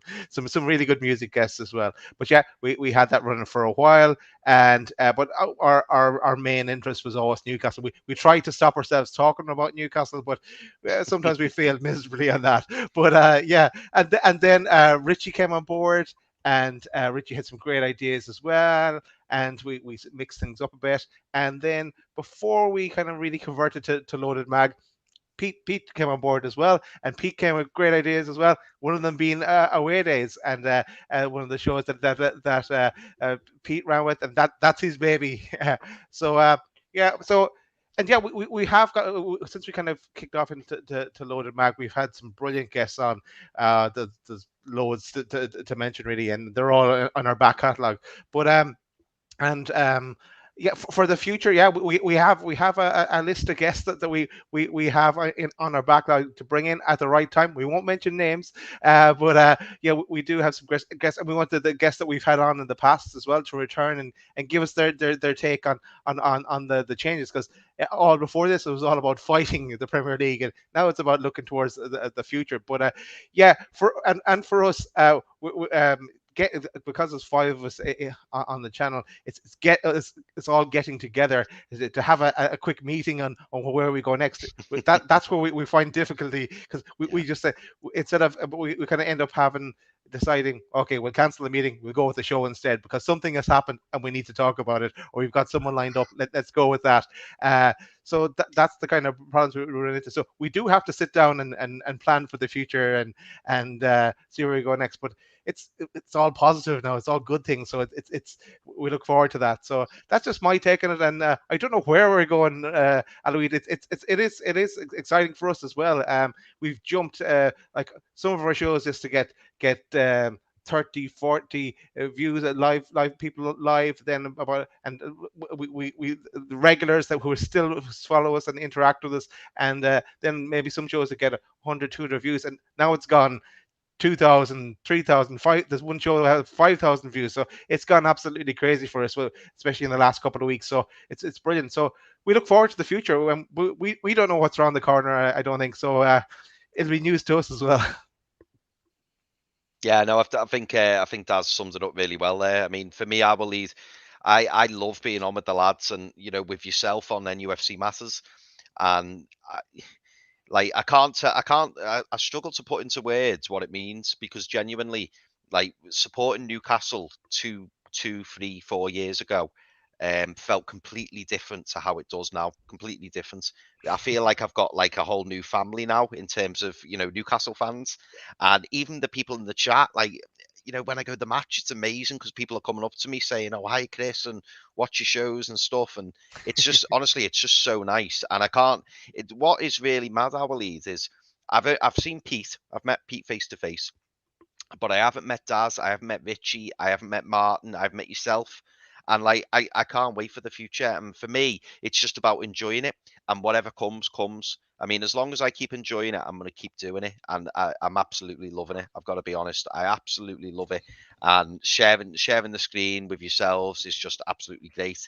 Whether it be on a match day live or the Loaded Mag, I just really enjoy it. And where we're going, as I say, where we're going in the future, who knows? But it just feels like we're on a really exciting roller coaster that's just got even more exciting because we've got our takeover. And I honestly could talk about Newcastle every night. I could come on the shows every night, talk about Newcastle, favorite subject. We do at the moment. That's exactly what we do, isn't it? It's a bit difficult at home because sometimes the wife doesn't share the passion that I do for Newcastle. She's an Everton fan, so she's pretty miserable at the moment. But yeah, I absolutely love it, and yeah, long may it continue. Before I go to Pete, now I understand some of what you mean, Chris. Like, for example, my wife, she said, because these days I'm excited, I'm doing daily shows. So she said, she know that I'm doing a show. What is with whom tonight? I said Loaded Mag. So she said, I know, okay. So she know a lot of stuff, and without even watching. Love it, love it. Are you going to miss talking about takeover finally? It's bad, isn't it? Yeah, like everything's just smart. Like, do you know what? I nearly said this before, and it would have come out wrong. But does anyone else like feel strange just constantly smiling? Like whenever we talk about Newcastle, all I do is smile. I'm just in such a good mood all the time. Like I was going to bed the other night and I was thinking, oh, I wonder who we're going to sign. I wonder who the new manager's going to be. Everything's just positive, isn't it? And for years and years and years, it's just been negative. It's just been, we're worried about the future. We're worried about Ashley. We're worried about Bruce. We're worried about McLaren. We're worried about Pardew. And now everything's just happy. Like when I see my mates, I can see them all hating me because I'm just sat there, just smiling. I'm just buzzing, and I don't care what anyone says. I'm just happy. Sometimes sure, go on. Sorry, Edoe, and I know I'm jumping in on Pete as well, but yeah, I know what you mean, Chris. Like as well as that, the show with we had with Ben on the Wednesday before the takeover, and then the takeover on Thursday. It was just so difficult to sleep those nights. Like you're just so excited about it, and then even the show with Keith Patterson there on Tuesday night. I remember coming off that show, and you're just buzzing from it because it was a bit like the takeover night all over again. It was just kind of so much energy in the show, and it was just went really well, and you kind of just get a kick from it really. Yeah, and like just last thing, we don't plan any of our shows really.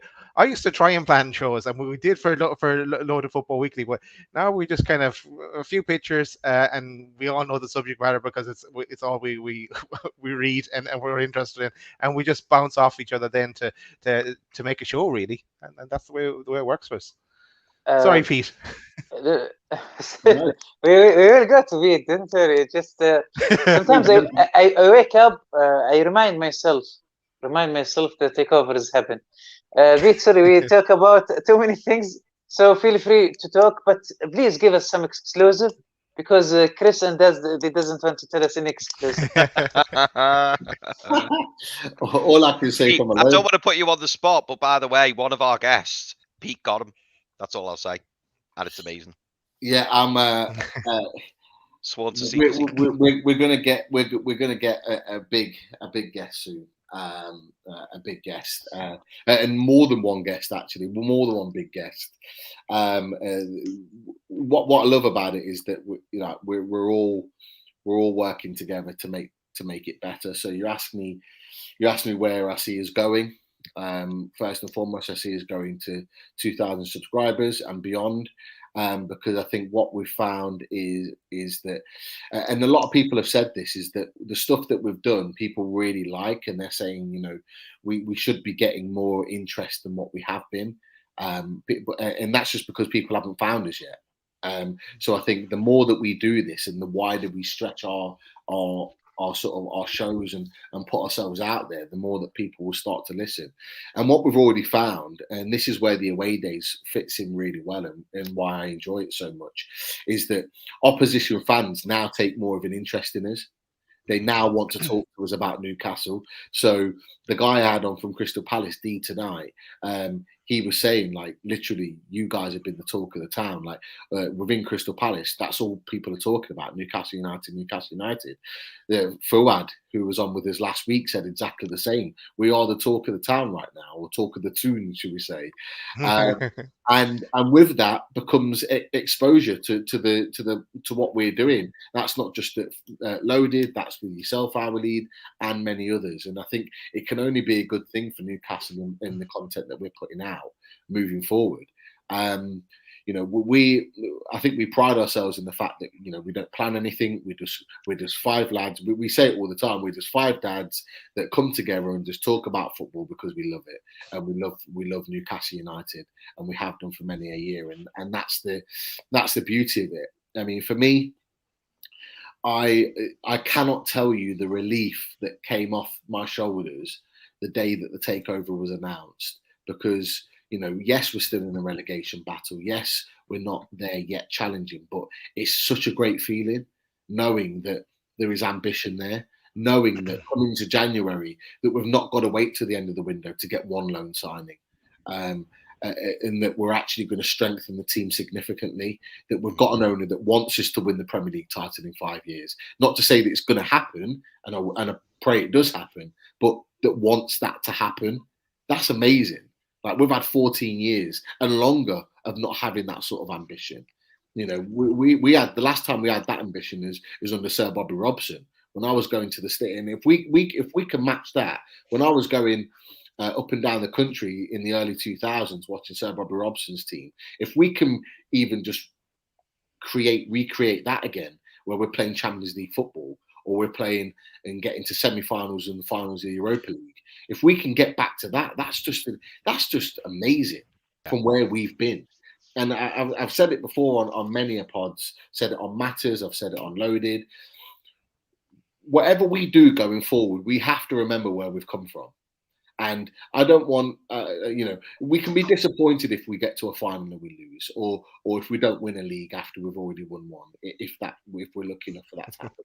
What we need to remember is that rather than point the finger and say, oh, this is rubbish, we're better than this, blah, blah, blah, is maybe just to take a step back and remind ourselves where we were, that we had an owner with no ambition, where we were struggling to stay in the league every season. I know for a fact, if we stay in the league this season, which I believe we will, that we will never have to worry about going through a relegation battle ever again, or certainly for a long time in our history. That's an amazing feeling. So the relief that's come off me, I'm relaxed. I've had my opinions on who will be the manager. I've had my opinions on who will sign in January. You know what? Bring them in, whoever it is, because I trust the owners 100% to make the right decision, because for once in a long time, I believe in the owners and what they're trying to do for this football club. So bring them in, whoever they are. I will back them 100%, 110% to make sure that this comes better. And Pete, what would you do if we signed? Oh, sorry, Ali. I was just going to say to Pete, what would you do if we signed Al Mohammadi? Look, I welcome him into the club, but I'd then be opening the exit door and be welcoming him out. Saying, oh, actually, Al Mohammadi now, I think he's in beIN Sport now. Oh, is he? Is he? Yeah. Oh, no way. But I'm not sure it's temporarily or not. But he was there to.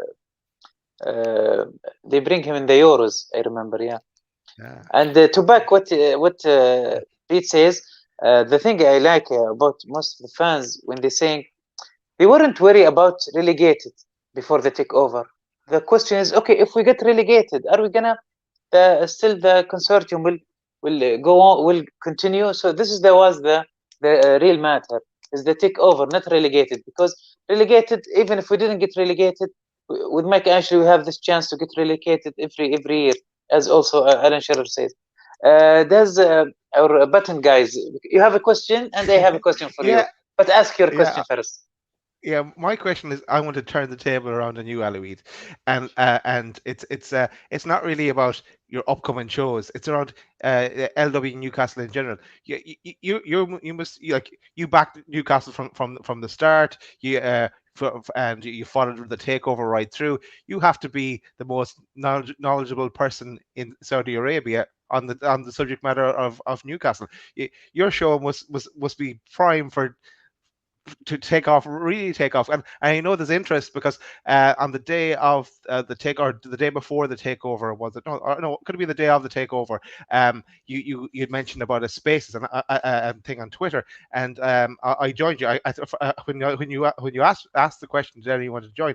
I said yeah, because I was taking a half day. I was expecting it to go through, and I didn't even know what Spaces was. I'd never used it before, but yeah, I remember on that you asked me to talk, and there was like 1,500 people there from Saudi Arabia listening, and there was a translator translating whatever stupid thing I said. But so there was real interest. So my question really is on your channel. Do you think, and are you expecting it to explode in the next while when it really kicks off, or are there competitors now jumping on the Newcastle bandwagon on YouTube to steal your thunder? Okay. Well, this is better to answer not live. But yeah, the answer is already in your question. But يعني I'm not يعني I'm not worry much because I have my line. Actually,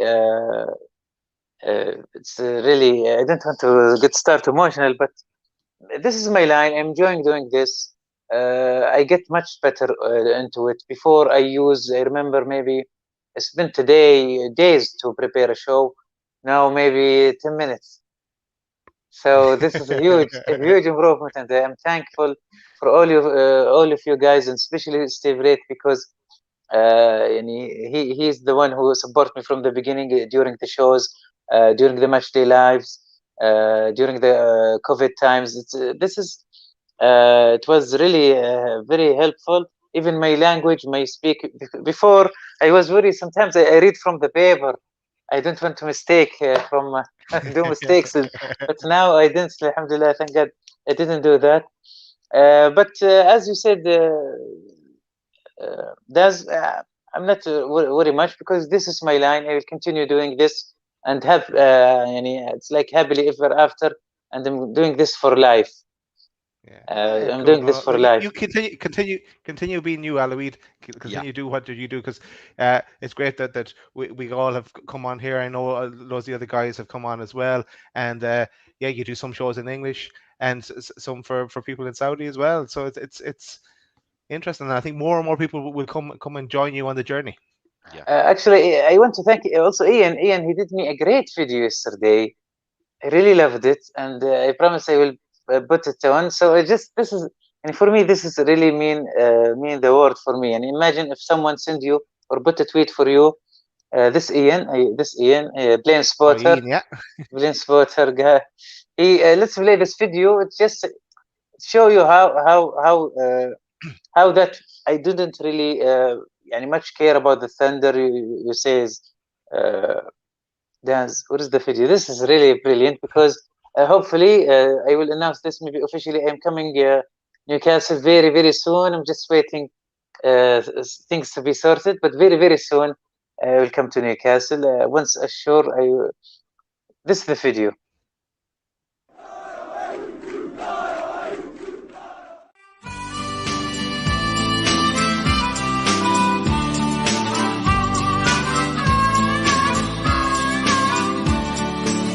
To come to London cause I couldn't find a job, but I don't intend to stay long if I make a few quick buck. It's cold up there in summer, it's like sitting inside a fridge, but I wish I was on the quayside looking at the old town bridge. I'm coming home, Newcastle, I might as well have been in jail. I'd walk the streets all day, I'll need for a bottle of your own brown ale. I'm coming home, Newcastle, if you never win the cup again. I'll brave the dark at St. James's Park if the Gallagher's end in the rain. I'm coming home.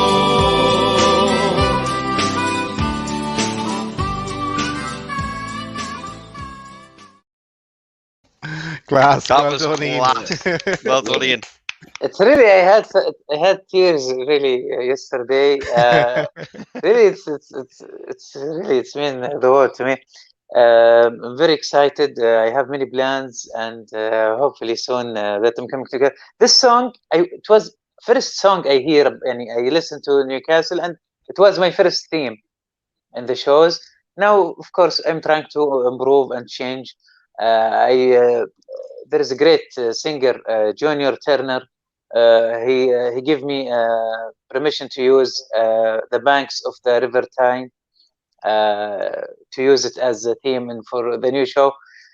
See, as I said, this is continuing for life. I'm focused on my material, my stuff. I'm not bothered for any. I'm trying to not be bothered from any negative things. Sometimes now, okay, we see.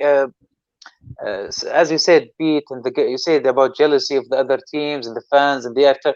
They're trying to causing a trouble. Yesterday, we hosted Dave from the NFC Food Bank. We're talking about, I didn't mention it up regarding the wear because I make translated Arabic and English explanation for the wear thobe issue that's why I didn't repeat it tonight, because I post it.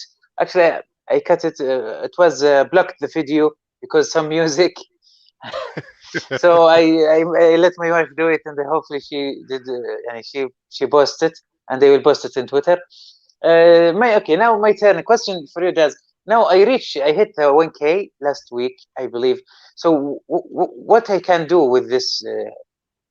What's the benefit of 1K?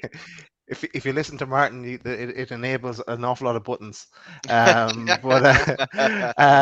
there's a few little things you can start to turn on, Aloid. We'll talk about that. I'll walk you through that someday. The few little things that we started to turn them on ourselves, but it's something we have to sit down and talk about ourselves, and one of our famous meetings that we never have. But just a really it's a landmark, I suppose, getting to 1K subscribers, and just I think if someone says, I remember when we started on YouTube, someone said, how many thousand subscribers do you have? We have 50 subscribers. And we were happy with that. 50 people actually wanted to listen to us. So so the future, we'll see what the future holds, Aloid, and I'll walk you through something someday. No hassle. I remember first, I have some embarrassing shows for me and Mr. L at the beginning. Mr. L says delete them. I said no, I will keep them. I said delete them. It shows the trajectory that you've gone on. Exactly. I don't know. I just want to delete them. We have a fight over this, but I didn't want to. And it was funny, really, because when we start this, it was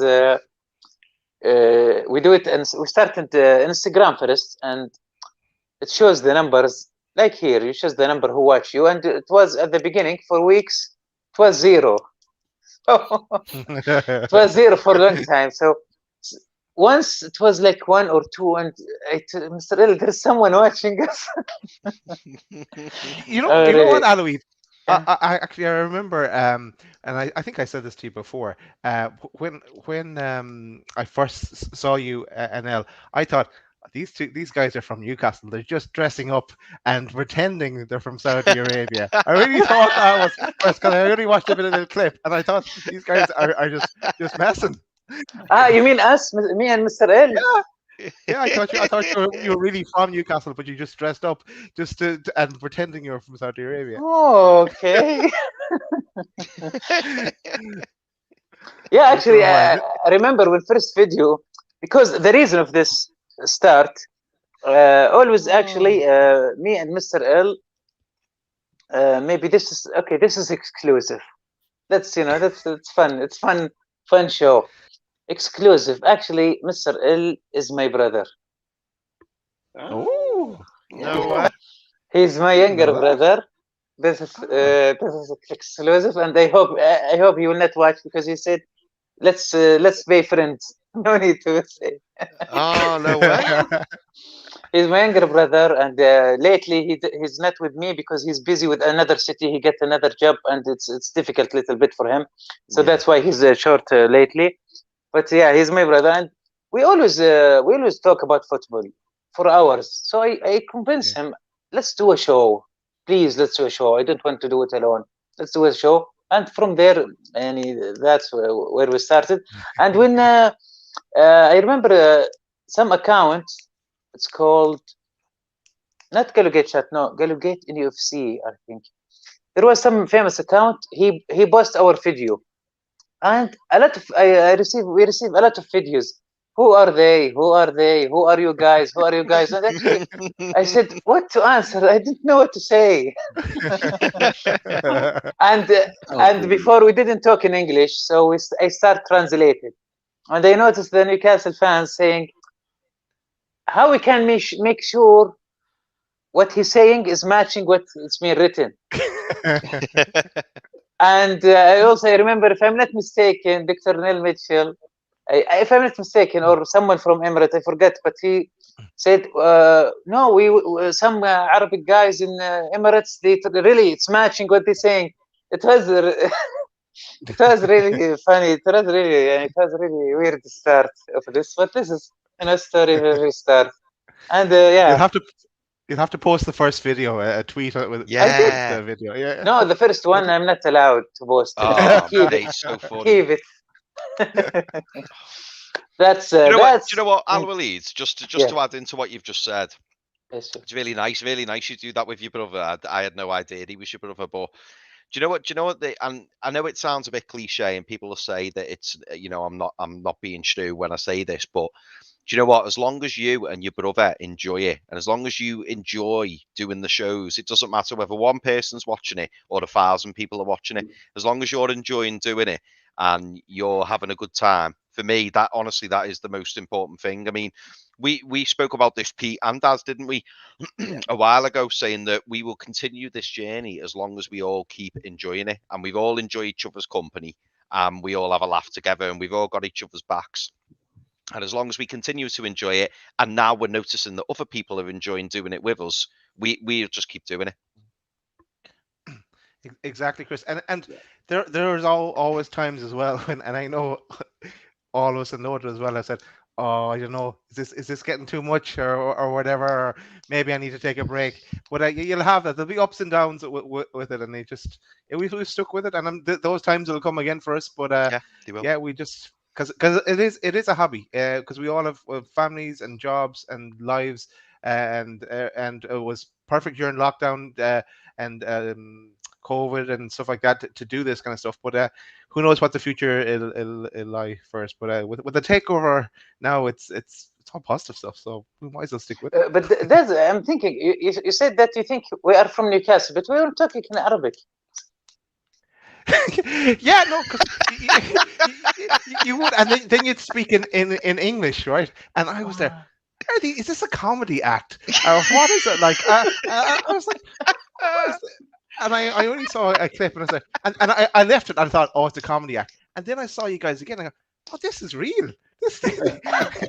But it was. I don't know. You know why I changed? There is a funny story, but I'm gonna say it anyway. Very funny, and why I changed to StreamYard, I think. Why did you change to StreamYard? Yeah, I was starting in I was happy with Instagram, but I decided to go to StreamYard. Why do you think? Because I can't wait to hear this answer. Oh, I know, because he's already laughing. There's going to be something because funny. on YouTube, you can set the subtitles and you can change the language. Not at all. No? Pete, any idea? No. I've got no idea, but I'm already laughing at the potential. I know. Okay. Okay, it was, after we get a little hits and views, we were happy about it, excited. But we have a problem with our names. What we should name ourselves? Is it William and Harry or something? Al-Walid? We are, definitely thought it was a comedy act then. Me and my brother, we were having, and even my mother, include our mother, that's what we should name us, because our name is not familiar in Newcastle.